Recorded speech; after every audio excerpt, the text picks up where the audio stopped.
Did you know that before winter, millions of birds and insects in the most extreme latitudes fly not towards the equator, but towards the poles?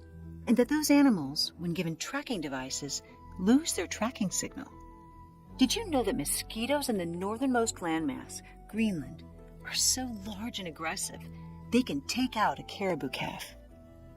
And did you know that explorers at the South Pole have reported that after a certain latitude, the sub-zero temperatures suddenly rise dramatically, yielding green, iceless land areas and lakes?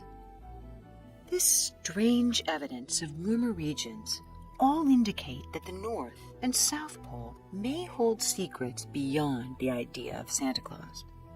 In fact, they support a theory about Earth that some of the most celebrated geologists and astronomers have believed: that Earth is a spherical, spacious planetary body with enormous, continent-sized caverns deep within it, and large entrances miles across at the North and South Pole.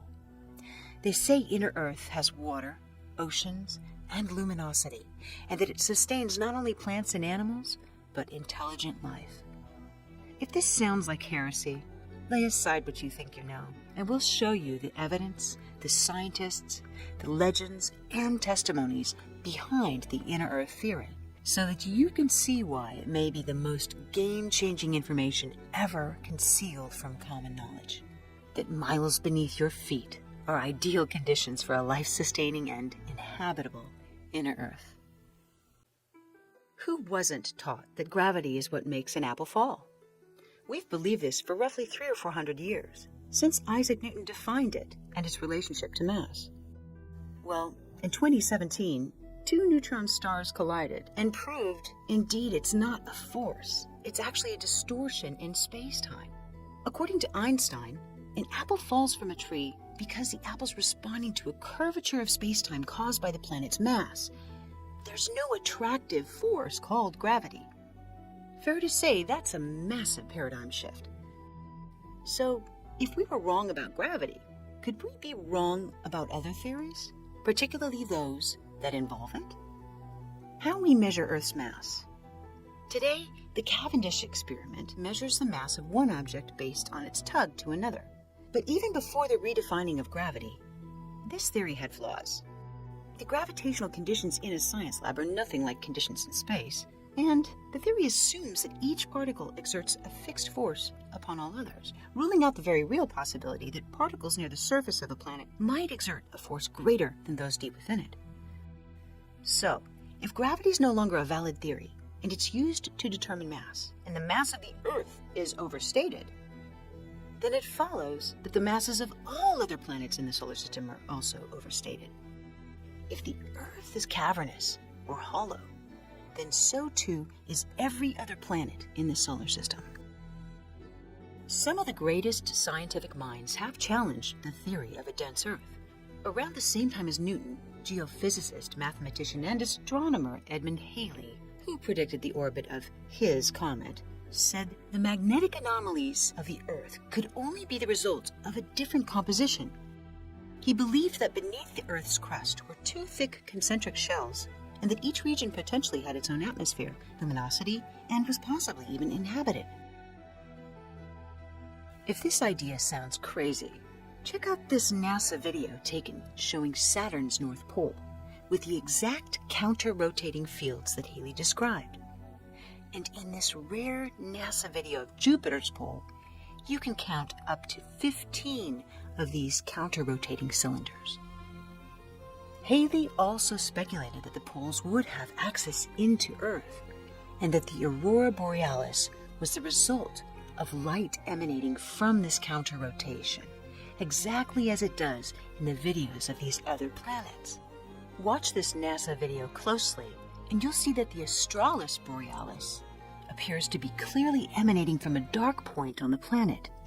If you overlay a map on the planet, it's exactly at the point of the South Pole.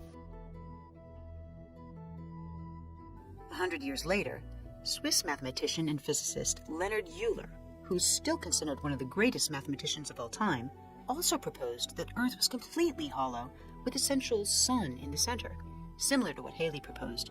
agreeing with Halley that holes at the North and South Pole would provide access to it. Germany's most influential mathematician, Johann Carl Friedrich Gauss, in the early 1800s, stated all of our Earth's history, physics, and geography could be explained by Earth being a hollow planet with entrances at the poles.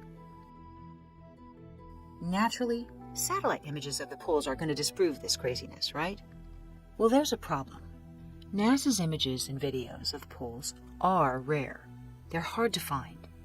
But when they are revealed, they often have cloud cover, ice cover, or questionable anomalies, like simply being blotted out. Stranger still, no planes or satellites are permitted to come within a certain distance of the poles.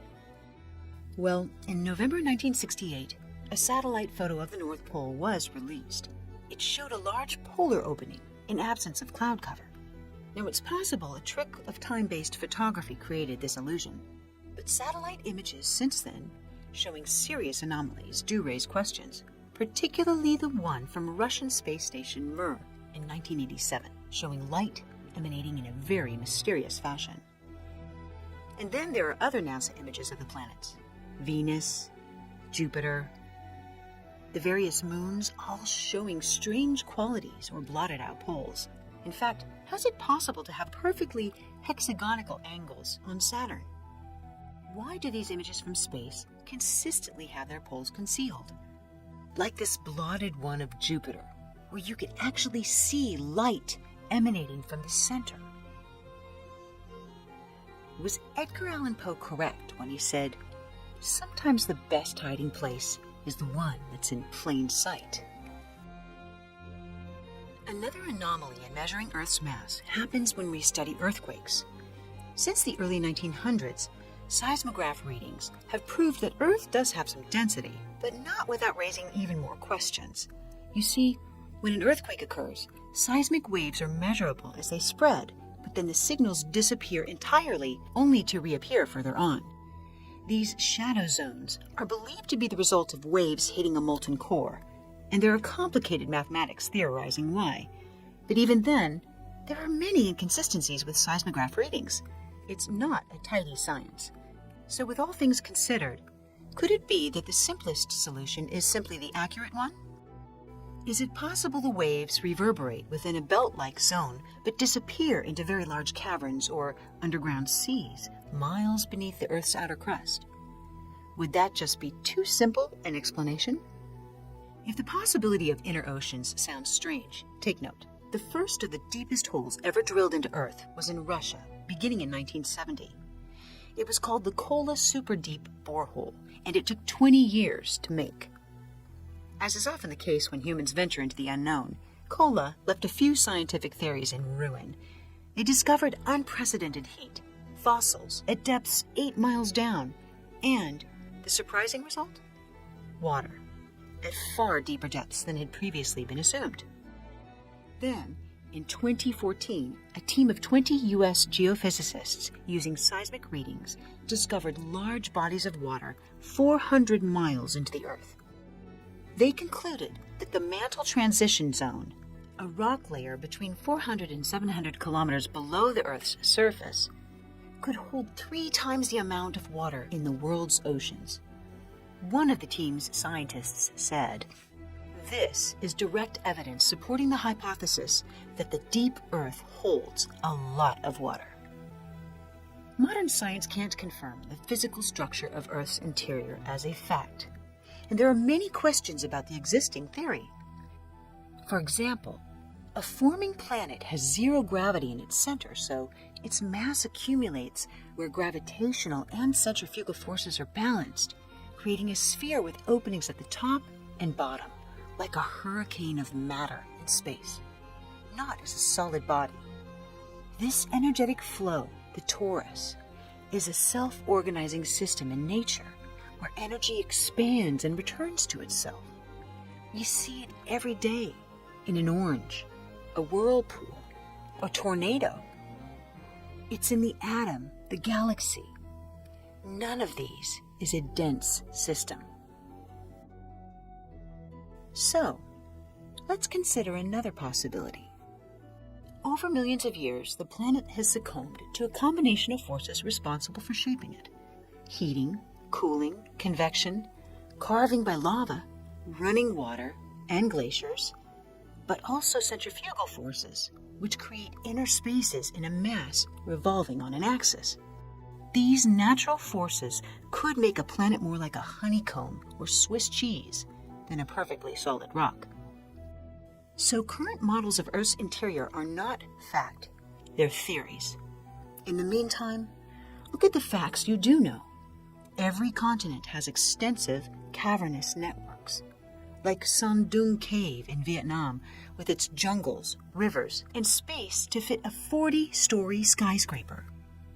And there's Mammoth Cave in Kentucky, USA, which is even longer than the 400 miles of it which have so far been explored.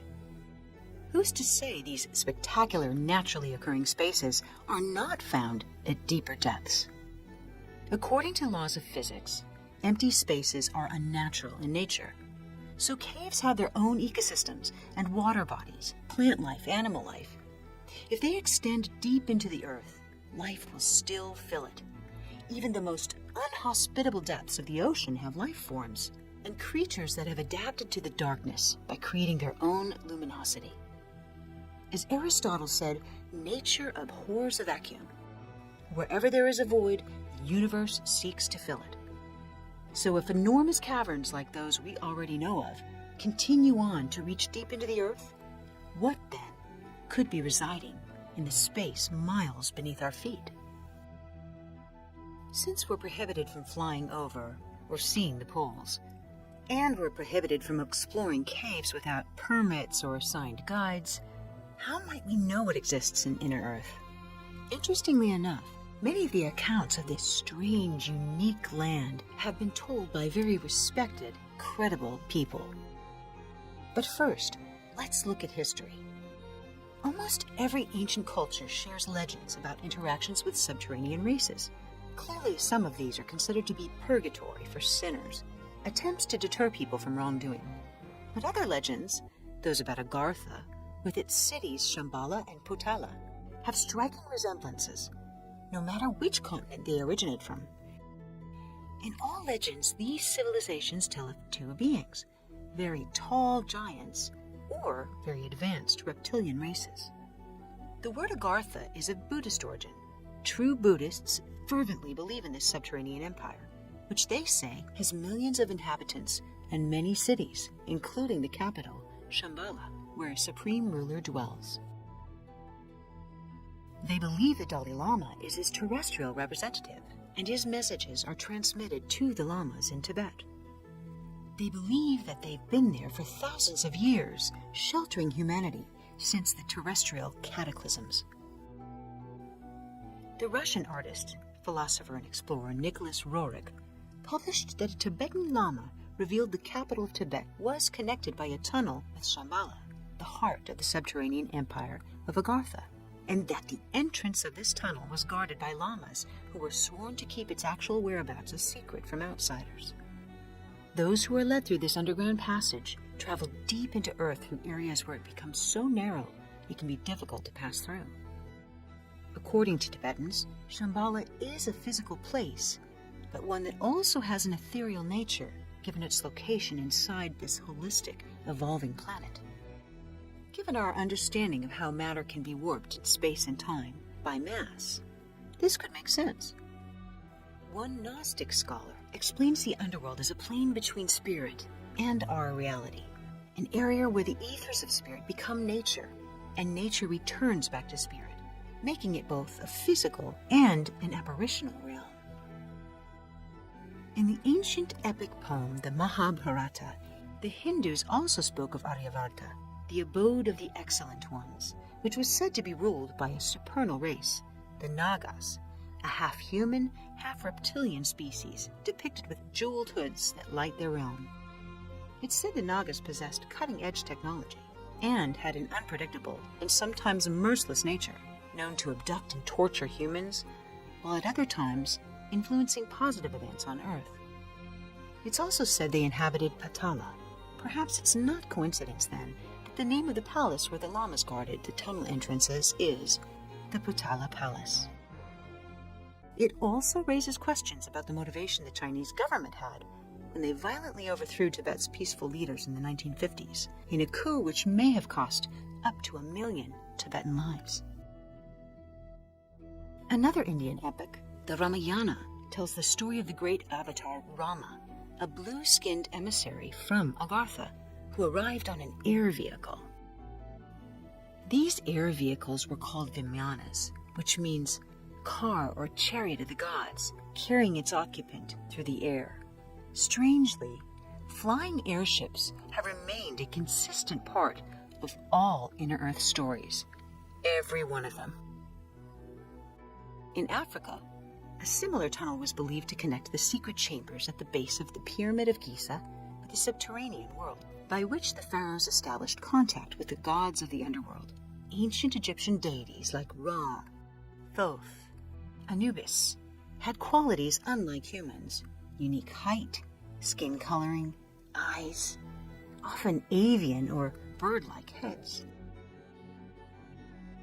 Another mystery occurred in 985 AD, when the Viking explorer Eric the Red discovered Greenland. By 1410, there was anywhere from 10,000 to 100,000 Viking colonists on Greenland's shores. That was the last date, however, that any one of the Viking settlers of Greenland was ever seen again. All of their villages were found abandoned, and their disappearance has become one of the largest unsolved mysteries in our recent history. That is, unless you ask the native people of Greenland, the Inuits. According to these Eskimos, the white men swarmed suddenly northwards to a wonderland that the natives had long known about. They call it the Land of Endless Summer, rich with vegetation and game. According to their legend, these colonists were lured to a land of eternal bliss inside the protective womb of the earth. In the 12th century, an unusual story of underworld beings showed up in Suffolk, England, and is still a part of the town's history today. The Children of Woolpit. Reapers in the area one day discovered 2 small children who had skin with a pale green hue and who spoke an unknown language. And those starving ate only raw beans. The boy soon died, but after many years and acclamation, the surviving girl finally explained that she and her brother had come from a subterranean land where the sun never shone, and where the light was more like twilight, saying they'd become lost when they followed their cattle into a cave, eventually emerging onto the bright landscape. In the 1908 book, The Smoky God, Willis George Emerson tells the story of Olaf Jensen's incredible journey to Agartha and the 2 years he spent living there with his father. Jensen and his father were traveling in their small fishing boat in an attempt to find the land beyond the north wind, when a windstorm carried them through a polar opening into the interior of the earth. There, they met who he called the Elder Race, friendly, intelligent, lanky, 12-foot giants. He said later they were able to grow tall in this unique electrical energy field that was always there inside the earth, and that these giants were able to live up to 800 years. Jensen described the inner world as warm, where it rained once a day and was filled with highly charged electrical air. There's a density to the atmosphere, he said, and this is what he believes led to the immense vegetation there. The title of the book, Smoky God, refers to the inner world's glowing and smoky sun. Most interesting was his explanation of these fast, noiseless, flying objects on which he rode. He said they had revolving fan-like wheels, which destroyed atmospheric pressure, or what he called gravitation, and this force prevented them from falling to one side or the other. After spending 2 years with these beings in Agartha, Olaf and his father attempted to return through the opening. On the journey home, however, his father lost his life when an iceberg destroyed their boat. Jensen was later rescued by some fishermen. But when he shared his incredible story, they placed him in a madhouse for the mentally insane, where, sadly, he remained for 28 years. Not until he was 90 years old did he share the story of his life's journey with Emerson, giving him maps of the interior of the earth, along with the manuscript of his experiences. Around the same time in 1895, the Nobel Prize laureate and Norwegian explorer Dr. Fridtjof Nansen set on an expedition to reach the North Pole. Nansen completely lost his bearings, admitting he couldn't identify the mysterious land which he found, and that lands marked on the map of one of the best-known explorers simply did not exist.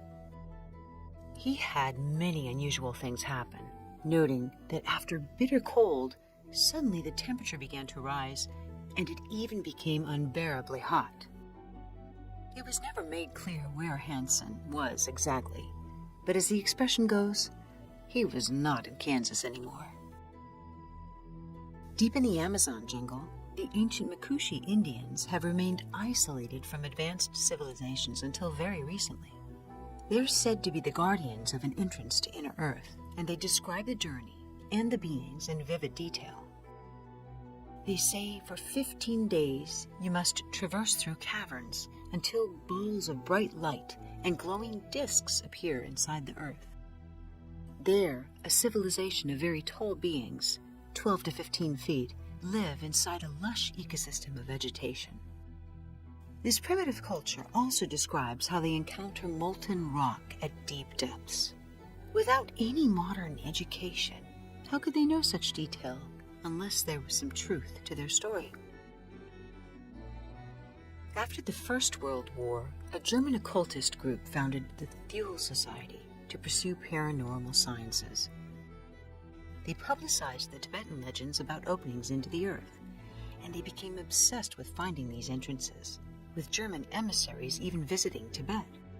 This group later endorsed what became the Nazis. As the Third Reich grew in military superiority and geographical dominance, Hitler ordered a team of researchers to find an inner Earth opening in Antarctica. Later, a German U-boat, commanded by Heinrich Broden, claimed that they had reached the interior of the Earth, and even stated that they didn't want to come back, adding, "The Earth is, in fact, hollow." A diagram of Agartha was then drawn by a German scientist in 1935 in corroboration with the U-boat navigator. These stories are backed up by maps made for the National Geographic Society in 1966 by the famous cartographer Henrik Behren. In that map, Antarctica can be observed without its thick layer of ice. But the most interesting detail on the map are the underwater passageways spanning across the entire continent, which appear to converge at the exact location identified as the opening into inner Earth. And then there's the disturbing part of this legend, that Hitler and many of his minions escaped Germany in the closing days of World War II and fled to Antarctica, where they escaped into the Earth's interior. For it was after the war the Allies discovered that more than 2,000 scientists from Germany and Italy, along with almost 1 million people, had vanished. According to the Hollow Earth Research Society in Canada, this entire culture still resides there. Of course, they were not all Nazis, but for those guilty of heinous war crimes, a higher power will have to administer justice. No investigation of inner Earth is complete without the unique story relayed by the pioneering American aviator Admiral Richard Byrd Jr., who led numerous expeditions to both poles and wrote detailed logs about his journeys. What stands out about Byrd's story, however, was the personal diary his son published following his death.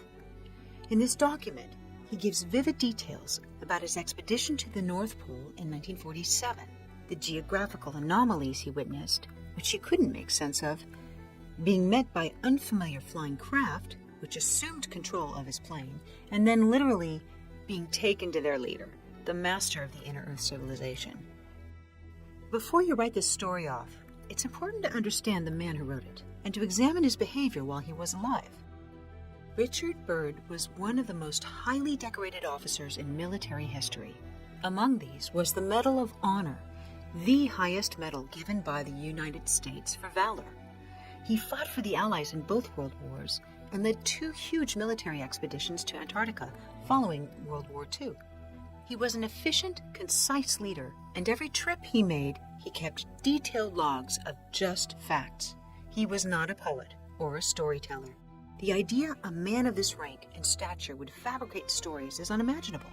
You only need to see Byrd in his documentaries or read his writings to see that he sought to live with integrity, that he understood the responsibility of his words and choices on the lives of those reporting to him and to the nation that he served. So when Byrd returned from his travels and was interviewed on the Longines Chronicles on live TV in 1954, the hyperbolic statements he made were, and still are, somewhat confusing and mysterious. He said things like, "I'd like to see the land beyond the pole." Now, he didn't say to, around, or near it. He called it the land of everlasting mystery, the most peaceful place in the world, and a vast new territory not on any map. He said it was an area as big as the U.S., never seen by a human being, and the most valuable and important place left in the world for science. Prior to another expedition, he said, "This is the most important expedition in the history of the world." And the one he repeated the most was, "It's the center of the great unknown." These are mysterious when you consider that he's referring to either a large mass of ice or a landmass covered with ice. Even if he were speaking of the military significance of this place, to call it peaceful and mysterious are hardly the words of a strategizing military officer. So we must conclude that as one of the nation's highest-ranking military leaders, he was also sworn to secrecy. These statements raise the question, was Byrd upholding his vow to secrecy for national security while being just truthful enough to share information that would allow him to abide by his principles of integrity?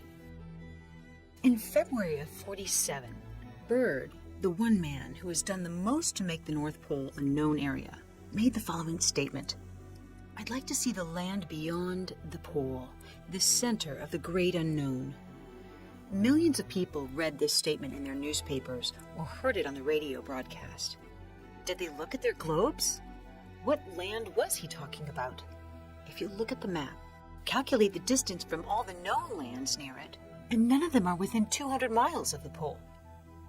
In fact, Byrd himself called it no known land, that after 1,700 miles, he said he hadn't reached the end of it.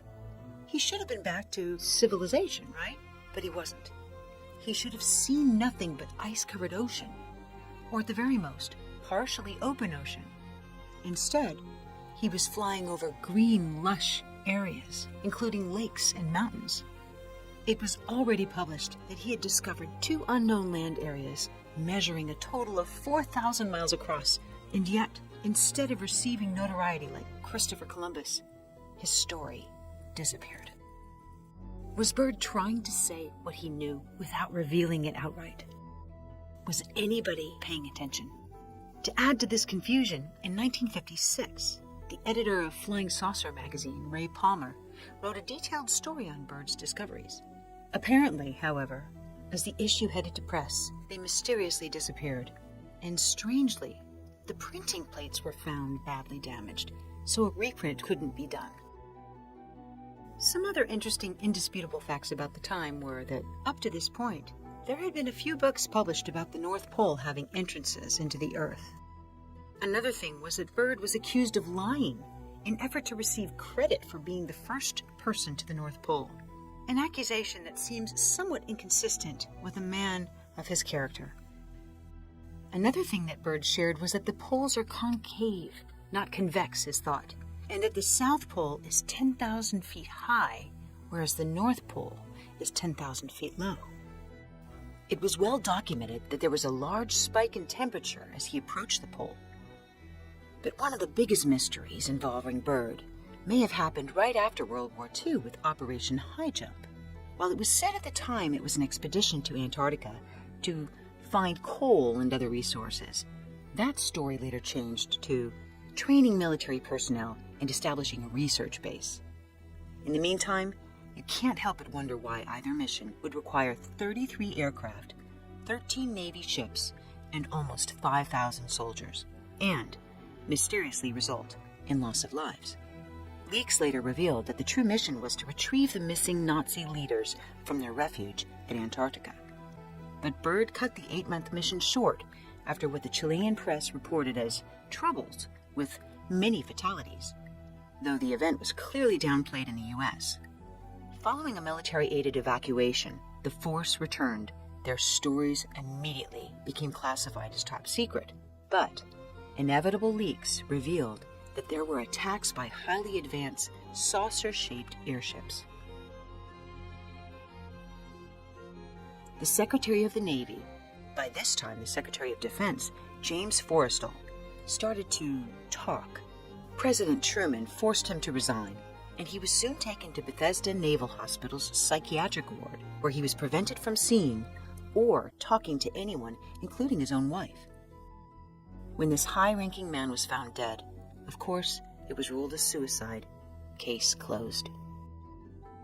Another strange thing is in 1947, following the sudden end of his military expedition, Byrd spoke with a reporter for the Chilean newspaper El Mercurio and told him that he didn't want to frighten anyone unduly, but that it was a bitter reality that in the case of a new war, the continental U.S. would be attacked by flying objects which could fly from pole to pole at incredible speeds. This is where Byrd's posthumous diary comes in. Though he remained faithfully silent, albeit mysterious, shortly after his death, his son published his diary to reveal a very different account than what the public had been told. It started like this. I must write this diary in secrecy and obscurity. It concerns my Arctic flight on the 19th day of February in the year of 1947. There comes a time when the rationality of men must fade into insignificance, and one must accept the unavailability of the truth. I am not at liberty to disclose the following documentation of this writing. Perhaps it shall never see the light of public scrutiny, but I must do my duty here for all to read one day. Hopefully, the greed and exploitation of certain of mankind can no longer suppress that which is truth. Byrd then continued to unveil a picture that we had not imagined in this diary. He said that he traveled 1,700 miles on this journey, and he was so surprised when ice below gave way to lush green forests, lakes, rivers, and mountains. He saw animal life, and to his dismay, realized he was looking at a large mammoth that resembled those now extinct. He noted that everything had unique and inexplicable color, and suddenly he realized in shock that there were some kind of space vehicles flying beside him. They escorted him, and he saw an entire city and was safely landed despite the fact he had no control over his plane. Once there, he was graciously greeted by civilians, and they called this place Agartha. Byrd's dismay upon arrival is clear. He and his crew were then taken to meet what they were told was the ruler of Agartha, the master, whom he described as delicate and ancient. They were told they'd been allowed to enter, despite these invisible barriers, because of his high moral and ethical character. The ruler went on to say that ever since the U.S. had dropped atomic bombs on Hiroshima and Nagasaki, their race had been very concerned for human safety and the survival of the planet. When they intervened, however, their craft had been attacked by our militaries, and Byrd was asked to share this message and warning to civilization. Their hosts then guided them to their plane and back to the outer world. In closing, Byrd said he briefed the Pentagon of his message from the master, was interviewed intently by top security forces and a medical team, and ordered to remain silent in regard to all that he learned on behalf of humanity. Incredible is all he could call it. He concluded, I'm reminded that I am a military man and I must obey orders. 10 years later, he wrote a final entry. These last few years elapsed since 1947 have not been kind. I must state that I have faithfully kept this matter secret as directed all these years. It's been completely against my values of moral right. Now, I seem to sense the long night coming on, and this secret will not die with me. But as all truth shall, it will triumph, and so it shall. This can be the only hope for mankind. I've seen the truth, and it has quickened my spirit, and has set me free. I've done my duty towards the monstrous military-industrial complex. Now, the long night begins to approach, but there shall be no end Just as the long night of the Arctic ends, the brilliant sunshine of truth shall come again, and those who are of darkness shall fall in its light. For I have seen that land beyond the pole, that center of the great unknown. Needless to say, this is an extraordinary story from an extraordinary man. Would Bird's own son publish false information that would defame his beloved father? Or did Bird himself falsify all this story in order to make a cruel joke of his life and legacy? Whether or not you believe this story, his influence, moral stature, and valor can hardly be argued. The esoteric Tibetan teacher, Jual Kul, or DK, during life channeled information from his location in Tibet to Alice Bailey in the United States, whom he later met personally. Even after his death, Bailey continued to receive information from this enlightened spiritual teacher, called the Messenger of the Masters, committed to world service in the healing of humanity. DK confirmed that Bird did indeed travel to Inner Earth as he claimed, that there's a sun there, but not like our outer sun. He said that the aurora borealis was not caused by this, but by a different light source, and that the openings of the poles were very wide and ships and planes could fly into it.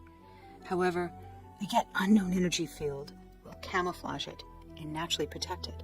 He confirmed that there were entrances to the Inner Earth in Egypt, Tibet, and the Yucatan, and also added that there were other entrances in the Bermuda Triangle, the Soviet Union, and Africa.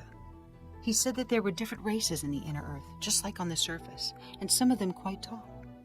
He also confirmed the U.S. government and other countries are aware of the Inner Earth and are covering up the fact as they are the UFOs and extraterrestrials. Another man, Dallas Thompson, appeared on Coast to Coast Radio. He was a personal trainer in California who, during an out-of-body death experience, had revelations of Inner Earth. After his recovery, he became an avid researcher, intending to find and travel the hole that Bird said to have entered at the North Pole. In 2003, after months of planning, however, he mysteriously disappeared. Finally, the most notable whistleblower of the secret space program, Corey Goode, has given consistent and extensive details on Inner Earth. Among his claims are that there is a huge population currently living in Antarctica, that the United States is not the only nation that's created underground bases that are inhabited by thousands of people. Corey Goode has shared that the Mayans were not defeated, but in fact retreated to the Inner Earth. He claims that the Mayans have crafts which appear to be rock, but they look like long cigars, cylindrical in shape. Goode's description of the Mayan craft are not unlike this one, which entered our solar system from a distant galaxy not long ago, and has since been recorded as speeding up. He also notes that there are many people channeling what they believe are Pleiadians, but those are in fact Inner Earth beings protecting their location by claiming to be off the planet. Goode also said that disclosure will be an earth-shattering event, but a necessary one, and he implores everyone to see the Earth as a maternal living thing, inviting us to seek a deeper relationship with our planet. In our drive for power, resources, and control, we've become disconnected and impartial to the effects our choices have on the balance of nature. In conclusion, perhaps you hear these stories and can only hear legend. They're just too fantastical to be true. Suspend your disbelief for a moment, however, and other tales start to make more sense. The explanation of Earth's strange magnetic anomalies and its shadow zones. It explains the thousands of mysterious crafts, including the many which have been witnessed shutting down nuclear weapons. That they could be right under our feet, not coming from some distant place in space. It explains the obsession with Antarctica and the complete denial by governments of all unidentified flying objects. It explains the omission of the poles in satellite pictures, the laws preventing one from flying over them. It explains the disappearance of hundreds of thousands of Germans at the end of World War II, and even the survival of the human race throughout what Mayan calendar claims was 4 Earth cataclysms. The Earth has many mysteries, and you only need to turn on the series Planet Earth to marvel at how little we know from our perspective. After all, remember, It was only a few hundred years ago that humanity believed you would fall off the end of the planet if you sailed away too far. Exploring the science and the stories about a hollow Earth has revealed far more information than we could possibly share in this video. But we hope you'll continue to investigate the topic yourself. In the words of Richard Feynman, the famous quantum mechanics physicist, if you thought that science was certain, well, that's just an error on your part. Thank you for watching, and hit the like button if you enjoyed this video. We hope you'll subscribe, and if you'd like to be notified of future releases, just hit the bell button.